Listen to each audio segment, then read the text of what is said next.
Inkuru ibabaje, inkuru iteye agahinda, inkuru ni y'umwana w'umukobwa w'imyaka 20 y'amavuko ubwo yishwe urupfu rubi, agakatwa amabere, bakamukata igitsina, bakamukata n'umutwe mu karere ka Rwamagana. Gusa batangaje yuko ubugenzacyaha RIB ubwo bwatangiraga iperereza, abantu bakoze bino bafashwe bafunze kugira ngo bakurikiranweho ibi byaha bashinzwe. Ni mu gihe iki cyaba ari gushinzwa n'ikibahama bashaka gukatirwa igifungo cya burundu gishobora kugabanuka kikagera ku myaka 30 cyangwa 40, ndetse ni mu gihe abaturage bagaragaje imbogamizi bahuye nazo cyangwa agahinda bahuye nako.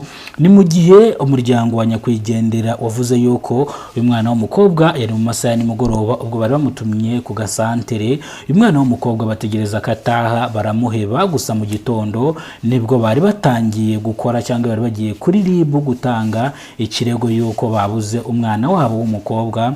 Gusa bataragira kuri RIB babona umurambo w'umwana, ndetse kugira magingo ejo ubwo bamushinguraga umutwe w'umwana w'umukobwa wari utaraboneka, gusa ibindi bihimba bye bagiye babibona. Bivuze yuko rero uyu mwana w'umukobwa yakorewe ihohoterwa, gusa ababikoze bakaba batawe muri yombi n'ubugenzacyaha RIB, bakaba bagiye guhanwa kubera yuko bakoze icyaha, ndetse iki cyaha bakoze ntago kibabarirwa.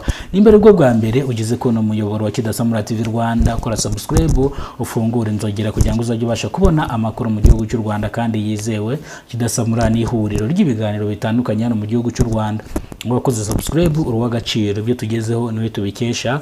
Ubwo turacyari ku nkuru y'umwana w'umukobwa w'imyaka 20 y'amavuko ubwo yicirwaga mu karere ka Rwamagana, ubwo ababyeyi be bari bamutumye ku gasantere mu masaha ya saa moya. Ubundi izo saa moya zigeze bategereza ko umwana w'umukobwa ataha, baramubura.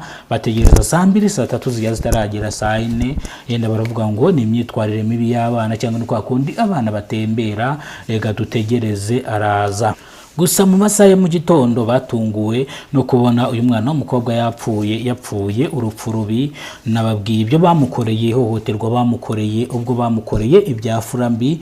Gusa abaturage bakagaragaza imbogamizi cyangwa bakagaragaza impamvu bakwiye kongera umutekano mu kano kagari n'umwono murenge n'umwono mudugudu, bakongera abanyerondo kugira ngo bazajye babasha gukora akazi kabo neza kugira ngo hose babe bahari. Bivuze yuko abanyerondo ari mu gihe bari mu gisata kimwe, ndetse umwana akicirwa mu kindi gisata.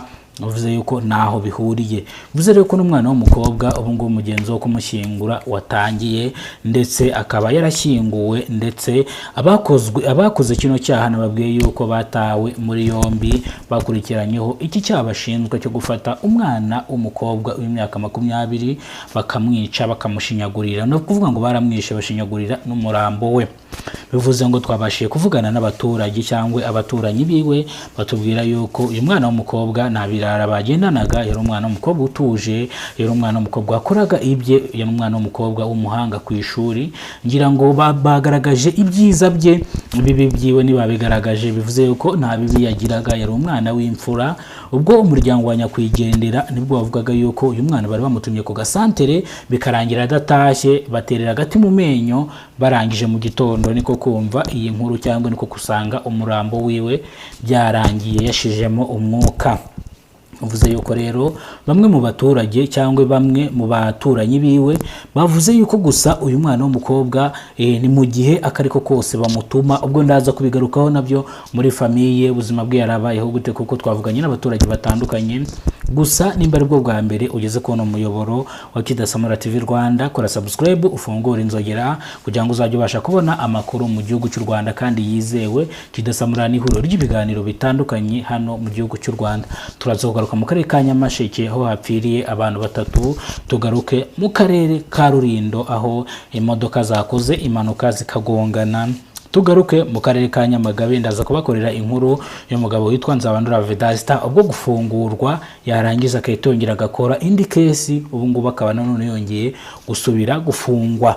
Iyi nkuru nigize kuyibakoreraho ya Nzabandora Vedasta ibyo yashinzwaga ndetse n'ibyo yaziraga, akaba avuye kubihanirwa, akaba yongeye kugaruka muri societe nyarwanda, akaba yakoze ibindi byaha. ndaza kubibasobanurira mu magambo arambuye, ndaza nabyo kubibasobanurira kamwe ku kandi cyangwa akantu ku kandi. Ubwo kora subscribe, ufungura inzogera kugira ngo uze kubasha kubona izo nkuru zindi ndibuze kubashyiriraho. Murakoze cyane, Imana ibarinde, ibahe ubuzima buzira umuze, ibahe ituze, umutekano n'ibindi bitandukanye. Ariko umuntu wakoze subscribe mbanza kumubwira yuko we ari uw'agaciro, ibyo tugezeho niwe tubikesha ndetse n'ibyo twenda kugeraho niwe tubikesha.